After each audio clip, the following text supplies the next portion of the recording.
कड़ी से कड़ी जोड़ते जाओ तो जंजीर बनती है और मेहनत से मेहनत जोड़ते जाओ तो तकदीर बनती है. विद्यार्थी मित्र हो, इन्फिनिटी स्पर्धा परीक्षा अकॅडमीच्या PSI पॉडकास्टमध्ये मी माधव जगताप तुम्हा सर्वांचं स्वागत करतो. आजचा पॉडकास्ट हा खऱ्या अर्थानं वेगळा आणि महत्त्वाचा पॉडकास्ट ठरणार आहे. कारण महाराष्ट्रामध्ये असे बरेच विद्यार्थी वर्ग आहेत, अशी बरीच मुलं आहेत, मुली आहेत की ज्यांना वाटतं की आपण हुशार नाहीये, आपण ढ आहोत किंवा आपल्याला 10वीला कमी मार्क पडले, 12वीला आपण फेल झालेलो आहोत, ग्रॅज्युएशनमध्ये आपण ड्रॉप आउट आहोत, आपलं काही करिअर एज्युकेशनमध्ये होऊ शकत नाही. स्पर्धा परीक्षात तर मुळात नाहीच नाही. स्पर्धा परीक्षा ह्या खूप अवघड असतात. स्पर्धा परीक्षेचा अभ्यास हा केवळ जे मेरिटमध्ये विद्यार्थी असतात त्यांनीच करायचा असतो. अशा या सगळ्या तुमच्या भ्रमाचा भोपळा फोडणारा आजचा पॉडकास्ट ठरणार आहे.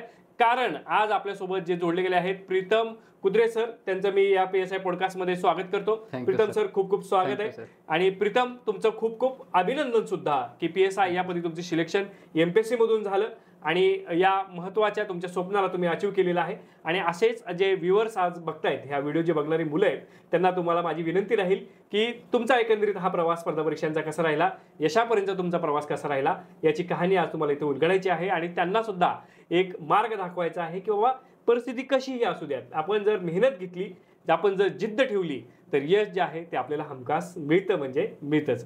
तर परत एकदा तुमचं अभिनंदन आणि स्वागत. प्रीतम, मला सुरुवातीला जाणून घ्यायला आवडेल की सर्वसाधारणपणे तुमचं गाव कोणतं आणि तुमची कौटुंबिक पार्श्वभूमी काय आहे? सर्वप्रथम सर तुमचं धन्यवाद. माझं गाव सर नांदेड जिल्ह्यातील देगलूर तालुक्यातील शेवाळा हे माझं गाव आहे. ओके. आणि माझे बॅकग्राऊंड जर सांगायचं असलं परिस्थिती तर आम्ही एक माझ्या घरामध्ये आई वडील आणि 4 बहिणी आणि मी राहतो. आणि 4 बहिणीमध्ये तुम्ही एकटे भाऊ? हा, मी एकटा भाऊ आहे. तुम्ही 5 सगळे बहीण भाऊ, आई वडील. अच्छा. आणि वडील काय करतात? वडील सर बँड पार्टीमध्ये काम करतात आणि आई हे शेतमजुरी करते, म्हणजे घरी जमीन वगैरे काही नाही. म्हणजे एकदम आपल्या हालाकीची परिस्थिती तुम्ही मार्ग काढलेला आहे असं दिसतंय. मग तुमचं प्राथमिक शिक्षण कुठं झालं? सर माझं प्राथमिक शिक्षण माझ्या मूळ गावातच शेवाळा येथे प्राथमिक शिक्षण झाले, जिल्हा परिषद शाळेमध्ये. आणि मग शाळेत ज्यावेळी तुम्ही जायचा तिथले अनुभव कसे होते? शिक्षक काय म्हणायचे तुम्हाला? काय काय असं खोडील विद्यार्थी होता की कसं होता तुम्ही एकंदरीत शाळेत? सर प्राथमिक शिक्षण घेत असताना मी जनरल मुलासारखंच ॲव्हरेज होतो, म्हणजे हुशार कॅटेगरी तर मी नव्हतोच अजिबात. आणि खालच्या म्हणजे आपण म्हणता की हा थोडं ढ आहे, हा उन्हाळ, म्हणजे ह्या कॅटेगरीमध्येच मी मोडत होतो. बरं. आणि मग परत तुम्ही 11वी 12वी कुठे केली? 11वी 12वी सर माझे हे देगलूर कॉलेज देगलूर इथून झालेली. बरं. आर्ट्स कॉमर्स सायन्स मध्ये कुठे? सायन्स होतं. सायन्स तुम्ही 11वी 12वी केली. मग 12वीची काय कहाणी आहे की तुम्ही मला मगाशी चर्चा करताना म्हणालात की 12वीला तुम्ही फेल झाला होता? हो सर. कसं काय? नक्की सर, मी ग्रामीण भागातून असल्यामुळं आणि पूर्ण शाळा म्हणजे गावामध्येच झाली, प्राथमिक आणि माध्यमिक 10वी. आणि त्यावेळेस मला जास्त काही टक्के नव्हते, थोडंफार होते. पण त्यावेळेस काय झालं, मी शाळेमधून मी प्रथम आलो होतो गावामध्ये. मग त्यावेळेस काय झालं की सर्वजण म्हणत होते सायन्स, आणि त्यावेळेस अशी समज होती की तुम्ही सायन्स जर घेतला ना तर तुम्ही हुशार, आणि तुम्ही आर्ट घेतलं तर ढ. म्हणजे हे त्यावेळेस म्हणजे प्रचलित वाक्य होतं. मे बी आताही असेल. मग मी पहिला पण आलो होतो, पण आणि थोडं माझ्या डोक्यात हवा पण म्हणल्यासारखं होती. मग मी काय केलं, सायन्स घ्यायचं ठरवलं. म्हणजे सर्वजण सांगले की सायन्स घे, मग मी सायन्स घ्यायचं ठरवलं.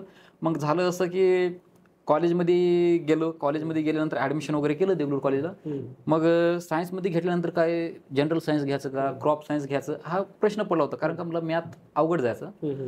मग तिथं गेल्यानंतर मी जनरल सायन्स म्हणून केलं. म्हणलं चलो, तिथं सरांना वगैरे विचारलं, सर मला मॅथ वगैरे जमत नाही. त्यांनी म्हणले काय होत नाही, म्हणले पाण्यामध्ये पडल्यानंतर जसं आपण हातपाय हलवता तसं इन जनरल कोणाला येत नाही, पण ऑटोमॅटिक नंतर येत जाते बोलले. मग मी गेलो तिथं. मग किस्सा असा झाला, तिथं इंट्रोडक्शन करून द्यायचं राहते आपलं कॉलेजमध्ये गेल्यानंतर. मग त्यांनी आपणाला बोलवले आणि मला अजून पण ते आठवते की केमिस्ट्रीचे ते स्पेलिंग लिहून किंवा सांग असं बोलले होते. हां.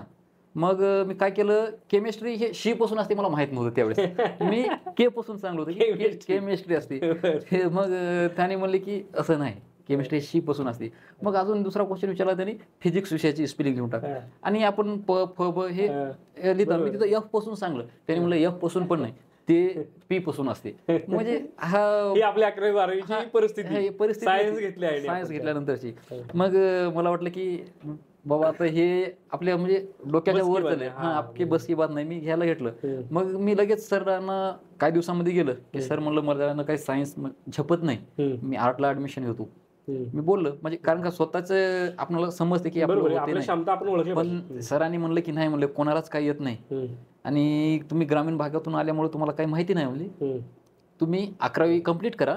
11वी कंप्लीट केल्याच्या नंतर 12वीला तुम्हाला ऑटोमॅटिक समजेल बोलले. मग झालं असं. आणि त्यावेळेस म्हणजे मॅथचे तर म्हणजे वांदेच होते, इंग्रजीची पण. इव्हन मला इंग्रजीचं कोणाला कॉंग्रॅच्युलेशन जर म्हणायचं असलं सर, मी म्हणजे शॉर्ट टाकायचं, मला पूर्ण स्पेलिंग येत नव्हते कॉंग्रॅच्युलेशनची. हा मग म्हणजे ही वास्तविकता आहे. हा वास्तविकता ग्रामीण भागातली मुलाची वास्तविकता आहे. हसण्यासारखा मुद्दा नाहीये, पण हे खरं आहे. म्हणजे येतच नव्हतं. मग काय करावं म्हणलं. मग असं झालं की ते माझ्या डोक्यावरूनच जायचं. क्लासमध्ये गेलं, मग काय करायचे ते दुसरे विचारलं क्वेश्चन सरांना, ते पटपट सांगायचे. मग ते मला काही यायचं नाही. मग ते एक न्यूनगंड निर्माण झाल्यासारखं वाटायचं की मला काही येत नाही. मग ते काय व्हायचं, थोडं थोडं ते लेक्चर वगैरे बोर व्हायला लागलं समज नसल्यामुळं. मग मी काय करायचं, लेक्चरला जायचंच नाही, कॉलेजला जायचं, ग्राउंडवर बसायचं पाठीमागं, इकडं जा तिकडं जा. मग थोडं थोडं ते टाइमपास. म्हणजे अभ्यासापासून मी थोडं दूर जात राहिलो. आणि कॉलेज न केल्यामुळं काही समजलं नसल्यामुळं मला धकधुक होती मनात की आपलं काहीतरी होणार आहे. मग जे व्हायचं होतं, रिझल्ट लागला 12वीचा आणि त्या दिवशी मी मॅथ आणि इंग्रजीमध्ये मी फेल झालो. बापरे. आणि मग 12वी फेल झाल्यानंतर असं वाटलं की आता शिक्षण आपण सोडू किंवा मग असं जॉब वगैरे करायला पाहिजे, किंवा काय परिस्थिती, काय निर्णय घेतले तुम्ही? ज्या दिवशी 12वीचा रिझल्ट लागला त्या दिवशी माझ्या जीवनातील मला आठवते की म्हणजे एवढा वाईट क्षण, एवढा दुःखाचा क्षण मी विसरू शकत नाही. कारण का मी 10वीला असताना मी शाळेमध्ये पहिला आलो होतो. त्यावेळेस म्हणजे मला पहिलंच म्हणायचे की हा काय पास होत नाही 10वी म्हणायचे. प्रत्येक जण म्हणायचे हा 10वी पास होत नाही, क्रिकेटच जास्त खेळतो, काहीच होत नाही. त्यावेळेस म्हणजे मी सर्वांना धक्का देत मी शाळेतून टॉप केलं होतं. मग सर्वजण म्हणायचे की नाही शाळेतून पहिला आहे, आता 100% पास होईल. सर्वजण म्हणजे रिझल्ट सर्च करत होते, पास होईल, मी नापास. ते म्हणतात तुम्हाला अपेक्षा भंग झाली, तुम्हाला जितसे ज्यादा चर्चे हमारी हार की. कोणी तेच चौकट झाला, नापास झाला. सर्वजण म्हणायचे आम्हाला माहिती होतं पुढे जाऊन हे काही पास होणार नाही, नापास होणार. मी इतकं डिप्रेशन मध्ये गेलो, इतकं डिप्रेशन. मग मी पूर्णपणे ट्रॅक सोडलं होतं. मी म्हणलं की बस संपलं आपलं. मग फेल झाल्याच्या नंतर मी बाहेर मग सोडलं होप्स. मग बाहेर जॉब करायचं ठरवलं. बाहेर जॉब करायला गेलं आणि स्वतः गावामध्ये मग मी ते जनरल किराणा स्टोर्स टाकलं होतं, रिचार्ज वगैरे ते दुकानं टाकले होते, चालवलं मी. म्हणजे मोबाईल रिचार्ज पूर्ण मी होप सोडून दिली होती अभ्यासात. मग त्याच्यानंतर अजून मला वाटलं की म्हणजे माझ्यामध्ये जिद्द होती एवढी की असं काहीतरी केलं पाहिजे. मग म्हणजे इंग्लिश मॅथ 2 विषय गेलते. मग मी मुलं एटीकेटी मध्ये. आणि माझ्या घरचे मला खंबीर पाटे सर्व म्हणजे टीका करत होते, काही म्हणजे समाज वडिलांची आणि कुटुंबाची त्यांनी म्हणत होते की तुझ्यानं होते, तू करू शकतोस, तू कर. मग मी ठरवलं की इंग्रजी मॅथ दोन्ही तर काय एका टाइमला मला निघत नाहीत, तेवढी काय आपली अभ्यासामध्ये तेवढं काही ऐकू नाही म्हणलं. आपण एक विषय काढायचा म्हणून ठरवलं. मग पहिला इंग्रजी विषय काढला, मग नंतर ह्याला मॅथ काढला, कसं बस 12वी पास झालं. म्हणजे एकंदरीत 12वीचा प्रवास असा होता. म्हणजे आज जे विद्यार्थी हे बघत असतील, बरेच जणांनी 12th फेल हा सुद्धा बघितला असेल. एक IPS अधिकारी महाराष्ट्र केडरचेच आहेत आणि ते सुद्धा 12वी फेल असून सुद्धा परत IPS झाले. तशीच मिळती जुळती कहाणी आहे. आणि जे विद्यार्थी मला म्हणे न्यूनगंड घेऊन आहेत, खास करून ग्रामीण भागातले, त्यांच्यासाठी तर ही फार मोठी गोष्ट आहे की आज तेच प्रीतम जे आपल्यासोबत PSI म्हणून आज बोलतायत. परत एकदा तुमचं अभिनंदन आहे प्रीतम. आणि परत तुम्ही ग्रॅज्युएशनचा निर्णय कशात घेतला? सर मग त्यानंतर काय झालं अजून म्हणजे काय म्हणतात ते आपल्या शब्दात, म्हणजे तिथंच म्हणजे ते कॉम्पिटिशन म्हणजे संपलं नव्हतं नापास होण्याचं, अजून पुढे चालूच होतं. मग मी काय केलं, 12वी पास झालं. मग पण एवढं आहे की मी पॉझिटिव्ह खूप आहे, आशावादी. मी एकदम आशेवर जगणारा माणूस आहे. म्हणजे निगेटिव्ह विचार माझ्या जवळपास नाहीच म्हणलं तर पॉझिटिव्ह. मग मी काय केलं, इकडं 12वी तर फेल झाली. मग ऍडमिशन कशाला करायचं म्हणलं, BA BCom BSc हे तर म्हणजे प्लेन ह्याला काही फ्युचर नाही, जॉब पण नाहीत. मग नंतर इंजिनिअरिंगला वगैरे घ्यावं म्हणलं. पण इंजिनिअरिंग मला आता पण ते डेरिव्हेशन इंटिग्रेशन जर आलं ना, मला चक्कर येते अक्षरशः. मला काहीच समजत नाही, डोक्यावरून असं काहीतरी गेल्यासारखं होतं. मग काय करावं म्हणलं. आणि रिझल्ट तर लागला. मग ऍडमिशन कशाला घ्यावं, काय करावं हे मला काही समजत नव्हतं. मग दिवस असे चालत होते. मी म्हणलं 1 वर्ष वाया जाण्यापेक्षा कशाला तरी ऍडमिशन केलं पाहिजे. मग ठरलं की ते BCS ला ऍडमिशन एक कॉलेजला विचारलं घेता का, कारण का मी सप्टेंबर ऑक्टोबरला ऍडमिशन केलं होतं. एकदम लेट. ते म्हणलं युनिव्हर्सिटीमध्ये जाऊन फीस वगैरे भरावं लागते. होतं म्हणलं. मग BCS केलं आणि ते BCS ला मला माहित पण नव्हतं की विषय कोणते राहतात, त्याचा अभ्यासक्रम काय आहे काय. फक्त वर्ष वाया जाऊन ह्याच्यामध्ये हेतून ऍडमिशन केलं. पण नंतर मला समजलं की तिथं पूर्ण मॅथच आहे आणि त्यातल्या त्यात इंग्रजीमधून आहे. मी अक्षरशः त्या 2 विषयामध्ये नापास. मग काय ग्रॅज्युएशनला पण ड्रॉपडाऊन. हा, मग काय झालं, फर्स्ट इयरलाच मी नापास झालो, वाईट पडली. मग आता तर मी पूर्ण आत्मविश्वास सोडलो होतं की आपल्याला काहीच होणार नाही. 12वी नापास, ग्रॅज्युएशन फर्स्ट इयरलाच नापास. मग आता करायचं काय, म्हणजे एकदम असं ते म्हणतात ना, डोळ्याला अंधारी आली असं मन, की म्हणजे फ्युचर मला असं क्लोज झाल्यासारखं दिसलं. आणि एकतर गावातील आई वडील सोडलं तर बाकी कोणीच म्हणजे टोमणे मारणे हे करणे एवढं बेकार दिवस गेले. मग मी ठरवलं की आपण आता काय करायचं. मी एकदम तिथं डिसिजन घेतलं होतं की आता रेग्युलरमध्ये आपल्याला एज्युकेशन करायचं नाही. मग मी YCM मधून टाकलं होतं. मग YCM मध्ये ऍडमिशन केलं आणि मग घरची परिस्थिती हालाकीची.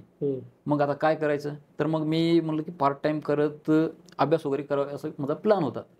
मग नांदेडला मी काही दिवस मेडिकलवर जॉब केले. मेडिकल स्टोरला? हा, मेडिकल स्टोरला गणेशनगरला सेल्स बॉय. सेल्स बॉय म्हणून जॉब केले तिथं गणेशनगरला आहे नांदेडला. मग तिथं जॉब केलं. मग बघितलं पार्ट टाइम करून पण तिथं काही अभ्यास होत नव्हता. मग काही दिवस केलं थोडंफार.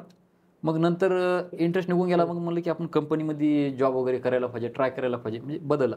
मग 2-3 वर्ष मी इथं पुण्यामध्ये आपलं लांडेवाडीला जॉब केलंय कंपनीमध्ये. गुजरातला केलं. त्यानंतर हैदराबादला तिकडे सिक्युरिटीमध्ये जॉब केलं.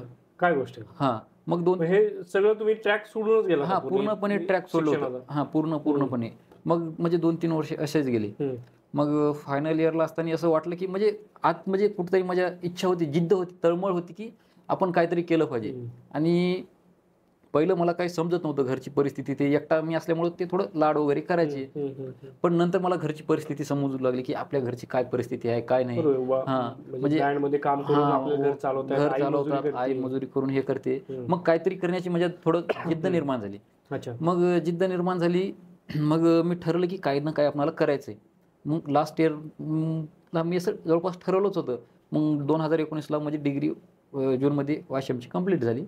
मग काही ना काही करायचं असं माझ्या मनामध्ये थोडं चालू होतं. पण मला ट्रॅक भेटत नव्हतं किंवा संधी, फक्त ते काय म्हणतात ना, विचार होते, पण ते ऍक्च्युली मी प्लॅन केलं नाही. मग नंतर ठरवलं की मला काही करायचं आहे आणि जायचं आहे. मग मला आठवते आता पण 2019ची म्हणजे 31st, म्हणजे मित्रासोबत वगैरे ते बसलो होतो आम्ही की म्हणजे सर्वच जण त्याविषयी बसलं. सर्व म्हणते काय आपली म्हणजे लाईफ काहीच नाही, आपण काहीच करत नाही, अभ्यास नाही, काही नाही, ह्या गोष्टी ठरलं. मग त्या दिवशी म्हणजे ठरलं की आम्ही नवीन वर्षाचा नवीन संकल्प 2020 की काही ना काही बनलं पाहिजे आपण, की 1 वर्षामध्ये काही ना काही झालं पाहिजे. मग आता मला आठवते, माझा मित्र आहे म्हणजे संभाजीनगरचा मयूर म्हणायचा, म्हणजे त्यानं म्हणलं की आता प्रीतम म्हणला तू 2020 मध्ये PSI झालाच पाहिजे म्हणलं. हा, सहज म्हणून गेला. हा, सहज म्हणजे हा. मग आता बसले होते की नवीन वर्षाचं नवीन संकल्प. माहित होतं की हे PSI कसं व्हायचं असतं तोपर्यंत मला काही माहिती नव्हतं. हा, फक्त असं माहिती होतं इन जनरल, पण असं मला प्रोसेस वगैरे काहीच माहित नव्हतं. फक्त मला पोलीस भरती, तलाठी, ग्रामसेवक हे सोडलं तर मला काही MPSC मध्ये पोस्ट पण एवढे असतात मला आता माहिती झालं. मला काही माहिती नव्हतं. मग ठरवलं की आपण करायचं काय. मग त्या दिवशीपासून मी डेडिकेशन म्हणजे 1 जानेवारी 2020 त्या दिवशी ठरवलं की आपल्याला काही ना काही करायचं आणि काही ना काही बनायचं. तो टर्निंग पॉईंट आहे तुमच्या आयुष्यात? हा, टर्निंग पॉईंट. म्हणजे बरेच संकल्प केले जातात ज्यावेळेस नवं वर्ष स्वागत होतं आणि ते संकल्प हे 1 जानेवारीला सुरू होतात आणि मला वाटतं साधारणतः 3-4 जानेवारी पर्यंत चालतात. मग हे तुम्ही पण संकल्प केला की आपण आता नवीन वर्षात 20 मध्ये आपल्याला PSI व्हायचंच आहे. मग हा संकल्प पूर्ण करण्यासाठी कशी प्रयत्नांची पराकाष्ठा केली? मग त्या दिवशी संकल्पना केली आणि 1 जानेवारीला जाऊन फुल अभ्यासाला चालू केलं. कुठं? डेडिकेशन नांदेडला सुद्धा. नांदेडमध्ये. मला वाटतं मी पहिल्याच दिवशी साधारणतः मी 13-14 घंटे बसलो होतं. ते माझ्या लाईफ मध्ये फर्स्ट टाइम होतं. पहिल्याच दिवशी म्हणजे डोळे दुखणं, म्हणजे बॉडी दुखणं, हातपाय दुखणं चालू झाले. मला कधी माहितीच नाही, मी लॅबला कधी जायचंच नाही, बसायचंच नाही. पहिल्या दिवशी जोश मध्ये. मग 2-4 दिवस केलं, एकदम मी परेशान. मला वाटलं अभ्यास करणं आता आपल्या बसची बात नाही. हा, मग असं होप्स. पण मी म्हणलं नाही, मी एवढं ठरलं की आतापर्यंत आपण प्रत्येक गोष्टी केल्या, बाहेरच्या कंपनी जॉब करणं, हे करणं, ते करणं, बाहेर आयुष्य फार खडतर. पण प्रामाणिकपणे अभ्यास कधी केला नाही. मी म्हणलं की 1 वर्ष द्यायलाच पाहिजे आणि करायला पाहिजे. मग मी एकदम अभ्यास फोकसनं, तीव्रतेनं चालू केलं. आणि त्यावेळेस मला काहीच माहिती नव्हतं. MPSCचं सिलेबस माहिती नव्हता, माझ्याकडे पुस्तकं नव्हती, काहीच नाही, फक्त एक इन जनरल थोडंफार काहीतरी घ्यायचं, ते आपलं लोकसेवाचं ते क्वेश्चन पेपर वगैरे होते ते बघायचे आणि 1-2 पुस्तक होते ते वाचायला चालू केलं. पण मला असं सांगायचं की माझ्या लाईफ मधला टर्निंग पॉईंट ठरला लॉकडाऊन.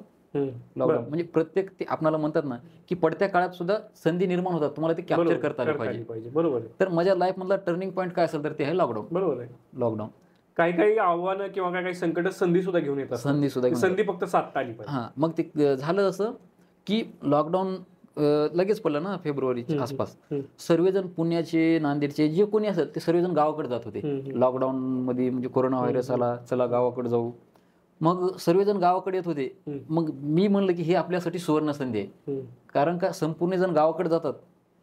मग आपण आता इथं राहिलं पाहिजे म्हणलं, इथं राहिलं पाहिजे ना, अभ्यास केलं पाहिजे. म्हणजे मला एकदम पॉझिटिव्हिटी, मी निगेटिव्ह गोष्टीतून पॉझिटिव्हिटी शोधणारा माणूस आहे. पण मी म्हणलं की हे आपल्यापेक्षा 4-4, 5-5 वर्षापासून अभ्यास केले, हे गावाकडे गेलं म्हणजे आपण पुढे जाऊ शकता अभ्यास करून. मग झालं माझ्या पण घरून कॉल यायचे, कारण का मी एकटाच, माझ्या घरून कॉल यायचे, मला आई ते बोलायचे बापू एकटाच आहे, नांदेडमध्ये एवढे पेशंट सापडले, ये घरी. मी म्हणायचं काय नाही, मेलं तरी काय फरक पडत नाही आणि मला फोन वगैरे काही करायचं नाही. मी क्लिअर सांगितलं होतं आणि माझ्या प्रिपरेशन काळामध्ये माझं मोबाईल वगैरे सोशल मीडिया टोटल बंद होतं. आणि ते लॉकडाऊन असल्यामुळे झालं असं की एकतर बाहेर मेस वगैरे बंद, नाश्ता वगैरे करण्यासाठी टपऱ्या बिपऱ्या, चहा पिण्यासाठी बंद. सर्वात महत्वाचं म्हणजे फ्रेंड सर्कलच नव्हतं, सर्वजण गावाकडे निघून गेलेले. आणि तिथं फक्त आम्ही एकांतात आम्ही फक्त 2 ते 3 फ्रेंड होतो आम्ही. आणि ते थोडं लायब्ररीवाले ते आमच्या ओळखीचं असल्यामुळे ते म्हणलं की 2-3 जण तुम्ही बसू शकता म्हणलं, म्हणजे ते आता आमचं ओळखीच होतं. मग काय केले मी, आपले अंतरून पांघरून घेतलं, लॅबला नेऊन टाकले. मग आता मला भारी वाटायचं, कारण का लॉकडाऊनमुळे पेपर पुढे गेले होते ना, पेपर पुढे गेले होते. मला वाटलं की आपल्याला अभ्यास करायला वेळ मिळाला, टाइम मिळाला, मी खुश होतो. बाकी सर्व हे दुःखी होते पण मी खुश होतो, कारण का मग मी एवढं तीव्रतेनं अभ्यास केला की त्या प्रिपरेशनच्या काळामध्ये मी तुम्हाला सांगतो की कधी उजडलं आणि कधी मावळं मला अक्षरशः 1-1.5 वर्षात मी कधी बघितलंच नाही सूर्य.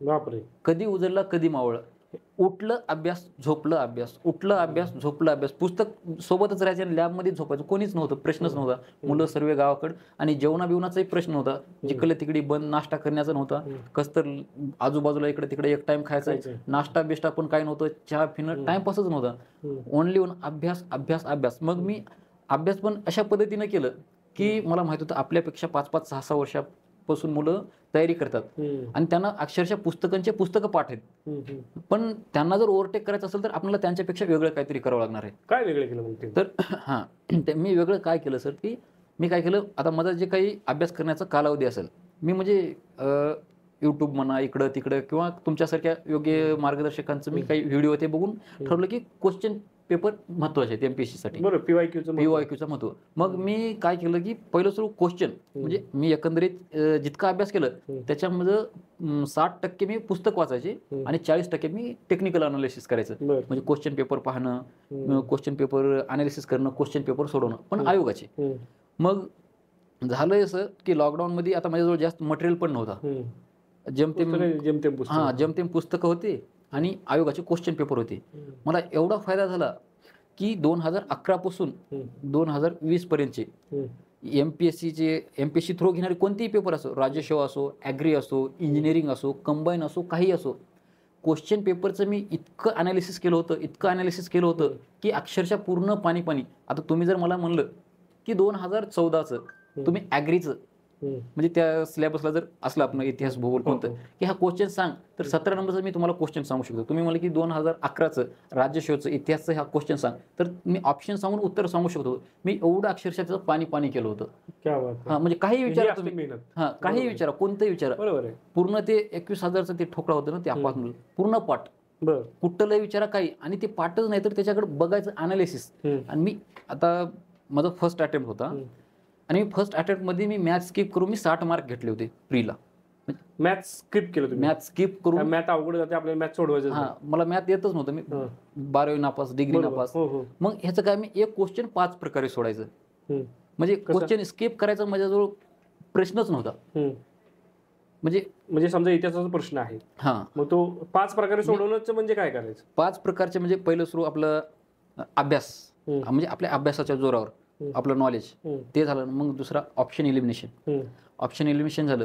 मग तिसरा जनरल अवेअरनेस किंवा पीवायक्यू मधून त्याचं काही लिंक वगैरे लागते का, ह्या बघायचं. मग चौथा म्हणजे आजपर्यंत ह्या टाईपचे क्वेश्चन पडलेत का, म्हणजे पडलं तर आयोगाचं उत्तर कसं दिलेलं आहे, हा क्वेश्चन पडला तर ह्याची PYQ अनालिसिस तुमची जी कमांड आली कमांड, ती कमांड तुम्ही तिथे वापर. हा म्हणजे आजपर्यंत जर हा क्वेश्चन विचारला, तुम्ही जर एकंदरीत जर पाहिलं तर 100 क्वेश्चन पैकी साधारणतः 45-50 क्वेश्चन ओळखीचे येतात, बाकी 45-50 अननोन येतात. तेच खरी, तिथूनच खरी रेस मग असते. तेच तिथून खरी रेस आहे. आणि हे तुम्हाला कधी कळेल की जेव्हा तुम्ही क्वेश्चन पेपर अनालिसिस केलं असता. मग आणि 5वा क्वेश्चन मी ऑप्शन अनालिसिस, म्हणजे फॉर एक्झाम्पल आता सांगायचं जर झालं की 15 क्वेश्चन आपले भूगोलला विचारले, तर साधारणतः 12-13 तर प्रत्येकाला येतात, 13-14. मग पेपर सेट करणारा कसं करेल की ए ऑप्शनला 4, B option, C option, D option, त्यांना अवरेज काहीतरी देते ABCD. मग जेव्हा मी 13-14 कम्प्लीट करेल, मग 1-2 जर येणार तर त्याच्यामधले बॉल कोणतं उत्तर कितीपर्यंत आले, कोणत्याच काय गेले, म्हणजे पूर्ण टेक्निकली अनालिसिस, म्हणजे हे तुके नाहीत. आणि ह्या पद्धतीनं माझं सक्सेस रेट जवळपास 85 ते 90% सक्सेस रेट आहे की अननोन क्वेश्चन सोडवण्याचं माझं. म्हणजे मी असं तुक्के मारणं हे काहीच नाही, संपूर्ण सेटरच्याच त्या ऑब्जेक्टिव्हिटीला तुम्ही शोधलं पूर्ण. कारण का पूर्ण MCQ पॅटर्नला तुम्ही मला तर वाटते आजपर्यंत कोणीही सोडवलं नाही MPSC पर्यंतच्या इतिहासामध्ये असं क्वेश्चन. आणि पण मी हे सांगलो सरजी, मी 5 नाही अजून ह्याच्यापेक्षाही पण जास्त प्लॅन वापरून सोडायचं. आणि ते सक्सेस रेट माझा साधारणतः 85 ते 90% आहे. म्हणजे कोण्या ना कोण्या प्रकारांमध्ये त्याला फिट बसवायचं म्हणजे बसवायचं, म्हणजे एवढं म्हणजे अनालिसिस झाली होती. काही विचारा, योग्य उत्तरापर्यंत पोहोचण्याचा मार्ग तुम्हाला सापडला होता.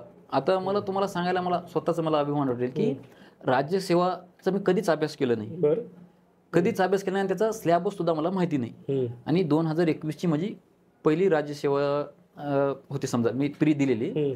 त्यानंतर मी ते अभ्यासक्रम काहीच माहित नव्हतं, तर फर्स्ट अटेम्प्टला मला 130 मार्क होते जीएसला 130 मार्क 130 मार्क या कंबाईनच्या अभ्यासाच्या कंबाईनच्या अभ्यासाच्या जोरावर. ह्याचं कारण काय तर मी क्वेश्चन पेपर अनालिसिस, म्हणजे क्वेश्चन कसं अनालिसिस करायचं काय नाही, म्हणजे PYQ वर म्हणजे इतकी कमांड होती. आणि म्हणजे आयोगाचं पॅटर्न नाही, MCQ पॅटर्न माझी फुल कमांड होती. त्यावेळेस जर कदाचित CSAT जर क्वालिफाईंग असली तर ह्यावेळेस मी PSIच्या ऐवजी मी दुसरी कोणती पोस्ट घेतलं असतं फर्स्ट अटेम्प्ट मध्येच. म्हणजे एकंदरीत हा प्रकार आहे की तुम्ही MPSC ला काय पाहिजे, तुम्ही काय करता, ते महत्वाचं आहे, ते महत्वाचं आहे. तेच बऱ्याच जणांना कळत नाही आणि त्यामुळे मग मार्ग चुकतात. आणि अभ्यासिकेत दिवसभर बसून घासून पुस्तकं वाचली तरी यश जवळ येत नाही आणि त्यातून मग MPSCलाच नावं ठेवायचे प्रकार सुरू होतात. असं आपण झालेलं बघतोय आत्ताच्या काळामध्ये. परंतु असं तुमच्यासारखे सुद्धा काही विद्यार्थी आहेत की झगडून त्या यशापर्यंत जात आहेत. आता हे प्रिलिमच्या बाबतीमध्ये तुम्ही सांगितलं की तुम्ही मॅथ स्किप केलं आणि तरी सुद्धा 60 मार्क तुम्ही प्रिलिम्सला घेतले आणि तुम्ही मेन्सला क्वालिफाय झाला. आता मेन्सला तुमच्या आवडीचा विषय तिथं आहे इंग्रजी, मग मराठी, मग पुढे GS, यांचं कसं गणित घातलं? आता मग सर झालं असं, मी प्री क्वालिफाय झाली, मग मेन्स होती आता पुढं. आणि मेन्सला मी तिन्ही पोस्टसाठी क्वालिफाय होतो, PSI, STI, ASO. मग आणि तुम्हाला सांगायचं असेल तर मी नांदेडमध्ये ज्या अभ्यासिकेत अभ्यास करत होतो ते अभ्यासिका टाकून 5-7 वर्ष झाली होती. त्या ठिकाणी प्री पास होणारा मी पहिला माणूस होतो. कारण का तिथं म्हणजे काहीच नाही, फक्त पोलीस भरती हे वातावरण. आणि तिन्ही पोस्ट क्वालिफाय होणार तर मी तिथं फर्स्ट. मग त्यामुळं मला घरी सांगितलं की मी पुण्याला जाऊ का, कारण का घरचे म्हणले की हा तू जाऊ शकतो. मला एकदम घरचा मोरल सपोर्ट, म्हणजे चांगला सपोर्ट होता. मग मी इथं पुण्याला आलो. मग आल्यानंतर माझ्या पुढे प्रश्न होता की PSI करू का STI करू का ASO करू. मग प्रत्येक जण काय म्हणत होते की STI कर, चांगली ऑफिशियल जॉब आहे, एकदम काही ताण नाही, तणाव नाही, तू एकटाच आहेस, तुला फॅमिलीला वेळ द्यावा लागेल, ह्या गोष्टी म्हणजे सांगायचे. कोणी म्हणायचं ASO कर, म्हणजे प्रत्येक जण वेगवेगळे सांगायचं. प्रत्येक कोणी. मग आता PSI तर मॅक्सिमम 90% तर नकोच म्हणायचे. पण माझं असं होतं की ऐकावे जनाचे करावे म्हणायचे. म्हणजे मला इंटरेस्ट होता तर फक्त होणार तर PSIच असं होतं. आणि STIची तुम्हाला माहिती आहे की STIला म्हणजे खूप व्हॅकन्सी होती, 600+ ऍड होती. आणि माझं इकॉनॉमिक्स एकदम हँड विषय होता. प्रीला जवळपास मला पैकीच्या पैकी मार्क होते, म्हणजे मी STI झालंच असतं. पण मी म्हणलं की नाही, मला व्हायचं तर PSI. आपला जन्म फक्त म्हणजे परीक्षा मेन्स दिला नाही STIचे वगैरे? ते दिले, पण असं नॉमिनल काहीच नाही येऊन दिले. काहीच नाही, म्हणजे मला आवडच नव्हती. सिरियस तुम्ही इकडे फोकस केला फक्त. मग ते काय झालं आता तुम्हाला सांगायचं म्हणलं तर मेन्सला आता तुम्ही बोलल्याप्रमाणे इंग्रजी, आणि मी कधी वाचलेलं सुद्धा नव्हतं इंग्रजी. 12वी झाल्यापासून तर आपला विषयच कटला होता इंग्रजीचा. मी इथं आलो, मग आल्यानंतर मराठी आणि इंग्रजी. आणि जेव्हा मी इथं आल्यानंतर मला अभ्यास करायला लागलं, मराठीला अक्षरशः अ पासून मला इथं शिकावं लागलं. मला इथं आल्यानंतर म्हणलं ते मला येतही नव्हतं. पर्यंत येत होतं, क ख ग पर्यंत मिस्टेक होत होता. बाराखडीच. हा, बाराखडी. कारण का माहितच नव्हतं, एकदम शून्यातनं सुरू हे सगळं. एकदम शून्य. कारण का 11वी-12वीला माझा हिंदी विषय होता, माहित नव्हतं. डिग्री तर काही नव्हतीच पैशामधून केली. बरोबर आहे. मग इथं कसं करायचं, मग एकदम शून्यातून तयारी सुरू पासून मग मराठी चालू केलं. पण तू एवढा वेळ मिळाला होता का त्या? नाही, साधारण 3-3.5 महिने. पण मी तुम्हाला सांगितलं ना, प्री पासून माझा मेन्सचा रिझल्ट लागजेपर्यंत मी 5.5-6 तास तर झोप मला माहितच नाही. पूर्ण डे नाईट अभ्यास. इथं मी अभ्यासिकेत होतो, माझे आता काही मित्र आहेत ना, ते संपूर्ण परेशान व्हायचे. इथं पण असताना तेच डे नाईट अभ्यास करायचं. कारण का मला माहित होतं 1-1.5 वर्षच आपल्याला अभ्यास करावा लागणार आहे. त्यानंतर असा अभ्यास करायचा की नंतर तुम्हाला अभ्यास करायची गरज पडली नाही पाहिजे. हे महत्वाचं. हा, कारण का तुम्ही 4 वर्ष, तुम्ही बघता जुने पोरं 4 वर्ष, 5 वर्ष, 1-1 वर्ष लावतात. याला महत्व नाही. तुम्ही थोडीच टाइम अभ्यास करा, पण एकदम क्वालिटी अभ्यासच करा. अभ्यासच कंटिन्यू. माझं असं दुसरीकडे लक्षच नव्हतं. बरोबर. मग मी ह्या गोष्टी चालू केलं. मग प्रश्न आला इंग्रजीचा. इंग्रजीचं तर मला काहीच येत नाही. मग काय करायचं, मी इथं एक गेलो होतो नामांकित क्लासकडे. मग तिथं गेलं, मी 15 दिवसच केलं वाटते. मग तिथं गेल्याच्या नंतर क्लासमध्ये गेलं, मला समजायचं त्यांचं चाललंय आपलं मेनच्या मुलं मेनच्या त्या डेप्थ आपला. मी रूमला जेव्हा जाऊन अभ्यास करतो, मला काहीच समजायचं नाही, पूर्ण डोक्याच्यावरून जायचं. 8-10 दिवस बघलं, मग मी सोडून टाकलं. मला माहित आहे की मला क्लासेसपेक्षा मी स्वतः केलेले मला जास्त समजते. मग इंग्रजी तर मी एकदम 0, मी 12वीला फेल झालेली. मग स्वतःच चालू केली. कशी सुरुवात केली? मग सुरुवात काय करायचं, माझं गुरु म्हणजे आयोगाचे क्वेश्चन पेपर, PYQ परत एकदा.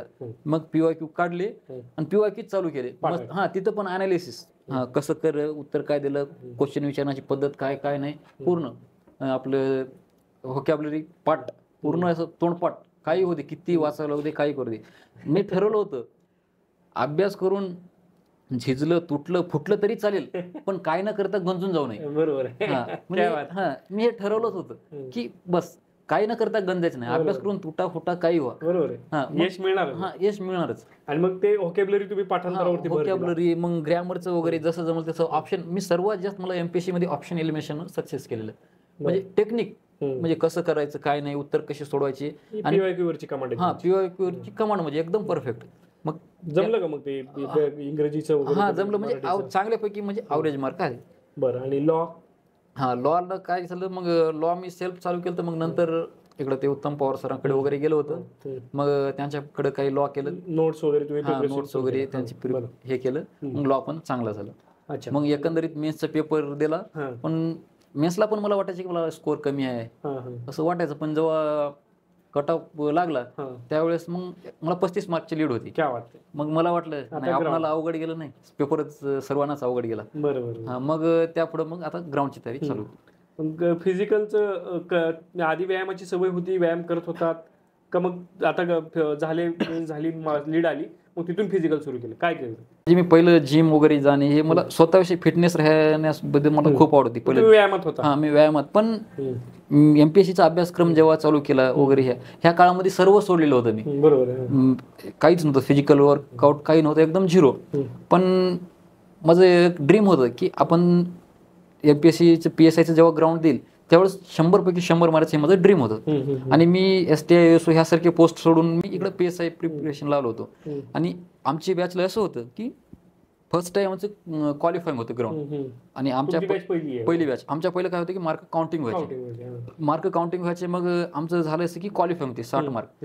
पण मी ठरवलं होतं की, आणि कोणी आता जे कोणी नवीन विद्यार्थी तयार करणार त्यांना पण सांगेल की ते क्वालिफाईंग असो काही असो, की तुमच्या ह्याचा भाग आहे, अभ्यासाचा भाग आहे, MPSCचा भाग आहे, तुमच्या प्रोसेसचा भाग आहे. तर क्वालिफाईंग आहे म्हणून तुम्ही फक्त क्वालिफाईंगचीच तयारी करायची नाही, तर तुम्ही आउट ऑफ मार्क कसं पडतील हा घ्यायचं. आणि मी ठरवलं होतं की मला आउट ऑफ मार्क पाहिजे. आणि त्या पद्धतीने मग मी तयारी चालू केली. आणि आता पण मला बघून म्हणतात शरीराला की तुला गोळा काय गेलं असेल, हे केलं असेल, मला बघून म्हणजे सर्वजण म्हणतात. मी जेव्हा इथं आलो होतं मॉक इंटरव्ह्यू द्या, तो सरांनी म्हणलं होतं तुझं आउट ऑफ. पण असं झालं की तुम्हाला सांगायला आवडेल की मला 2 नोव्हेंबरला ग्राउंड चालू झाला होता आमचा, आणि माझा 8 नोव्हेंबरला होता. त्या दिवशीपर्यंत कोणी आउट ऑफ ग्राउंड मारलेलं होतं. पण 8 नोव्हेंबरला मी पहिला होतो की मी आउट ऑफ ग्राउंड मारलेलं होतं. आणि एकदम असं बाउंड्रीवर वगैरे काही नाही, की म्हणजे असं आउट ऑफ रनिंग. म्हणजे 2:21-22 मध्ये मारलं होतं मी, 2:30 मध्ये मारायचं होतं. मग त्यानंतर लॉंग जम्प मी 5 मीटर प्लस मारली होती, 4.5 मारायचं होतं. गोळा पण 7.5 टाकायचा होता, म्हणजे 8.5 मीटर प्लस गोळा. प्लस पण 8 काढायचे होते, मी तिथं 10-11 काढले होते. तेच म्हणले अरे बस बस थांब तिथं ते सर.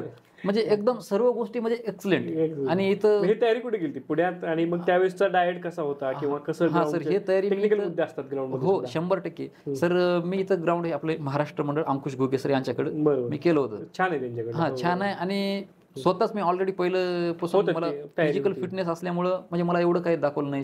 आता बाकी मुलांना कसं ते वर्कआउट करत नाही काय नाही, आणि काही जणांचं एज फॅक्टर असते, काही जणांचं एज जास्त झालेलं असते 30, 32, 33, आणि त्या तुलनेत माझं एज पण कमी. आणि मग मी फिजिकल फिटनेसची मला आवड असल्यामुळे मी त्याच्याकडे कधी पाहिलंच नाही की हे मला परीक्षेसाठी आहे. मी समजायचं की माझ्या स्वतःसाठी फिटनेससाठी म्हणून करायलो. त्यामुळे मी एकदम चांगलं वर्कआउट करायचं. आणि त्यासाठी मग तुम्हाला फिजिकल करण्यासाठी तुम्ही प्रॉपर डाएट घेतलं पाहिजे.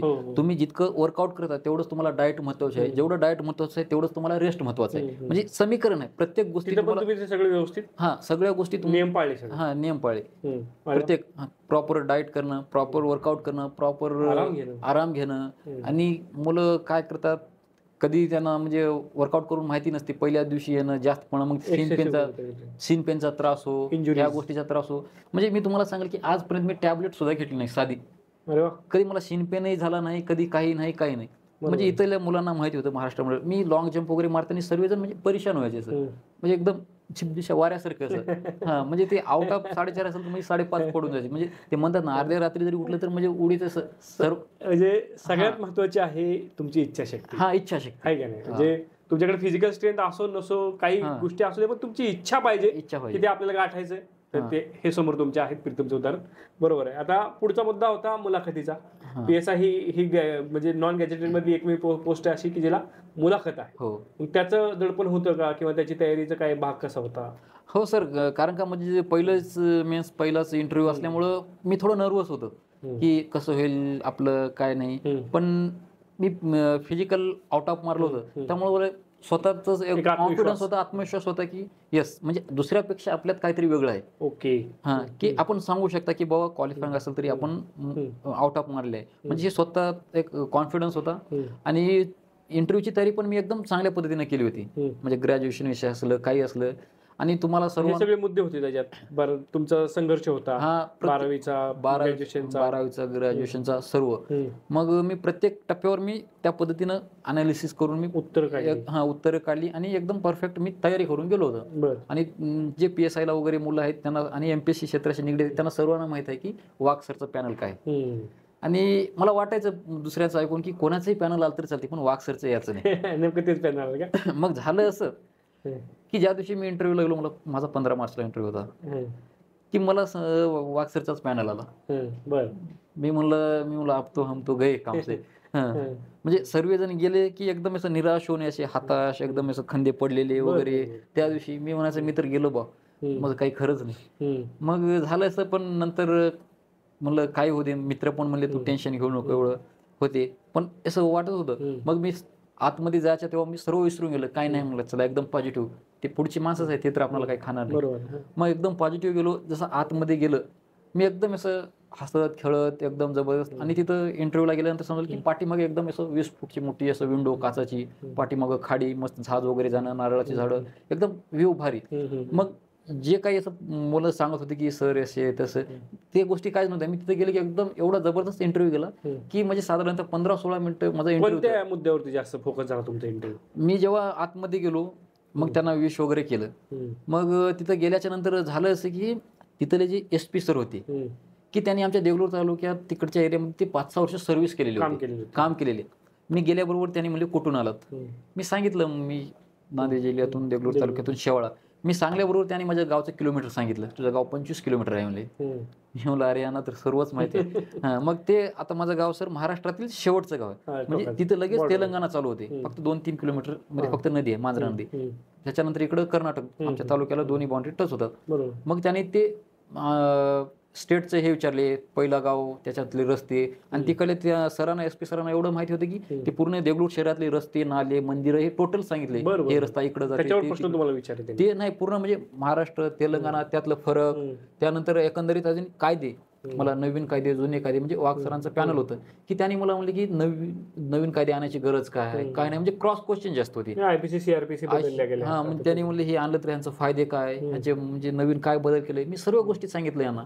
पण त्यांनी क्रॉस क्वेश्चन म्हणजे PSI ला म्हणजे पोलीस डिपार्टमेंटलाच जास्त अधिकार आहेत का, जर हे तुम्ही जर देणार असेल आपलं काय म्हणतात न्याय, पोलीस डिपार्टमेंट जर न्याय देणार असेल नवीन कायद्यानुसार, म्हणजे न्याय टाकलं होतं ना प्रत्येकात, भारतीय न्याय तर त्याने म्हणले की मग न्यायालयाचं काय काम आहे, न्यायालय बंद करावं का, न्यायालयाचं काम म्हणजे एकदम क्रॉस क्वेश्चन करणे. त्यानंतर डिग्रीवर झाले काही क्वेश्चन, मग गावामधले म्हणजे पॉलिटिकल सायन्स असल्यामुळं त्याच्यावर काही क्वेश्चन झाले.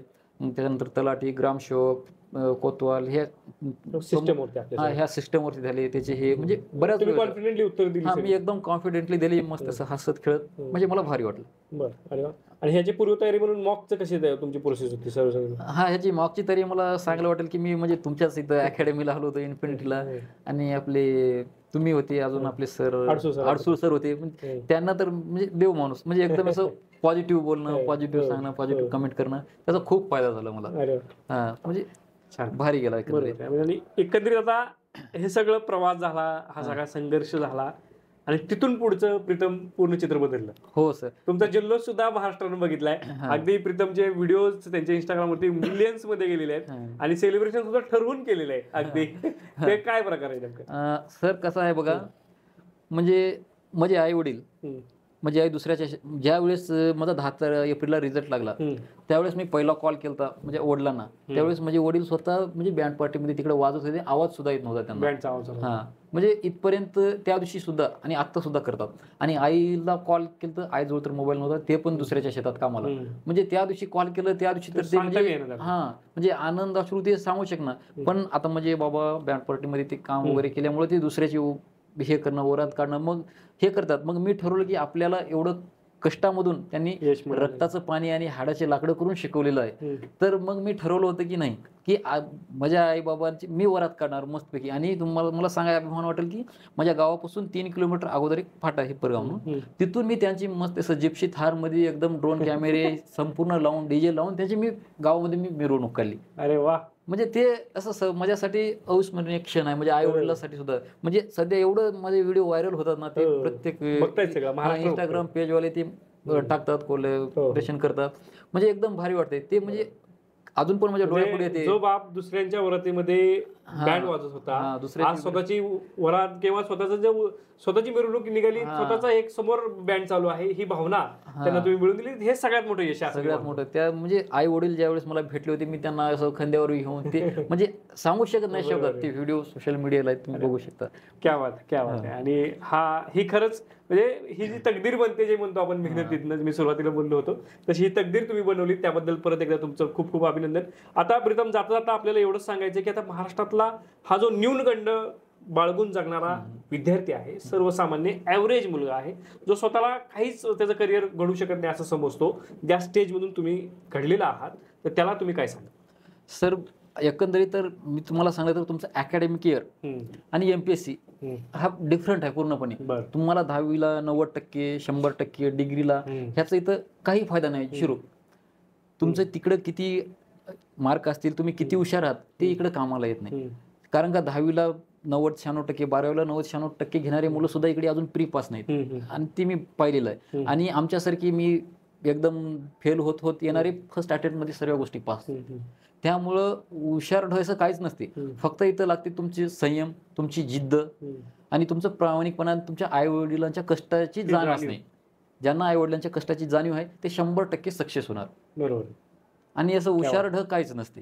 आणि माझं स्वतःचं उदाहरण आहे, माझ्या समोर तुम्ही सिद्ध केलेलं आहे. त्यामुळं असं न्यूनगंड अजिबात बाळगायचं नाही. मी सांगायचं असेल तर सांगू शकतो की हुशार असं काहीच नाही. तुम्ही फक्त तुमच्या ध्येयाशी प्रामाणिक राहा, बाजूच्या इकडं तिकडं गोष्टीशी तुम्ही लक्ष देऊ नका. आणि सध्या सांगायचं झालं तर MPSC मध्ये आता ग्रामीण भागातून जे विद्यार्थी येतात, विशेषतः आपले मराठवाडा ते दुष्काळी भाग, तिकडं कसं BA, BCom, BSc इकडून येतात, मग इकडं आले की पुणे संपूर्ण चकाचौंध पुणे, जिंदगी. मग इकडं एकदम बघतात, मग ते असं त्याचे डोळे फिरतात, क्या माहोल माहोल म्हणतात. म्हणजे म्हणजे तिकडं कसं असते, मुलं एकीकडे बसणं लॅबमध्ये, मुली एकीकडे बसणं, इथं आल्यानंतर एकदम मिक्स वगैरे, मग चहा फ्या इकडं. मी आता स्वतः बघितले, मी स्वतः शॉक झालो होतो इथं बघून, अरे असं पण असते. पण आता माझ्यासोबत म्हणजे मी आता काय नाव घेणार नाही, आता माझे मित्र होते, आम्ही सोबत एकदम हुशार, PSI STI तिन्ही पण सोबत असलेले, पण काही गोष्टी त्याचं अडकले, त्यांनी 100 मार्क सुद्धा क्रॉस केले नाहीत तिन्ही पेपरला, म्हणजे गेले. पण बरोबर आहे की म्हणजे वेळीच आपल्या स्वतःला सुद्धा ओळखता आलं पाहिजे, त्या बंधनांमध्ये राहता आलं पाहिजे, संगत चांगली ठेवली पाहिजे, हे सुद्धा सगळ्या गोष्टी मी ठरवलं होतं सर, मी तर ठरवलं होतं, ना वफा होगी ना वफा की बात होगी, जो भी कुछ होगी वो पोस्ट मिलने की बात होगी. म्हणजे खरं बरोबर आहे, एकदम क्लिअर. आणि ते केलं सुद्धा, पाळलं सुद्धा, त्या संयमातून हे यश मिळालं सुद्धा. आता काय आयुष्य त्यासाठीच आहे, आणि पुढच्या तुमच्या आयुष्यासाठी, त्या सगळ्या तुमच्या प्रवासासाठी खूप खूप शुभेच्छा तुम्हाला आमच्या सर्व टीम इन्फिनिटीकडून. परत एकदा आल्याबद्दल धन्यवाद. Thank you sir, thank you.